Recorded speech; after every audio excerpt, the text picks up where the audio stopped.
குருவும் அவருடைய சிஷ்யரும் ஆற்றை கடந்து மறுகரைக்கு செல்ல வேண்டிய நிலையில் கரைப்பகுதிக்கு வந்தனர். அப்போது அங்கு வந்த ஒரு பெண்மணி குருவிடம், நானும் இந்த கரையை கடந்து அக்கறைக்கு செல்ல வேண்டும், உங்களால் எனக்கு உதவ முடியுமா என்று கோரினாள். சரி என்ற குரு அந்த பெண்ணை தோளில் தூக்கிக் கொண்டு ஆற்றில் இறங்கினார். சிஷ்யனுக்கு பயங்கர அதிர்ச்சி. ஒரு துறவி ஒரு இளம் பெண்ணை தோளில் தூக்கிச் செல்வது தகுமா? துறவியின் புனிதத்தன்மை கெட்டுவிடுமே என்று பதறினான்.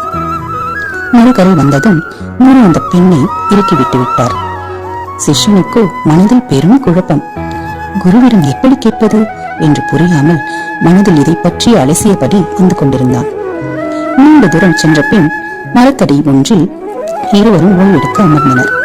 அப்போது அந்த சிஷ்யன் தனது மனதில் இருந்த கேள்வியை குருவிடம் கேட்டான்.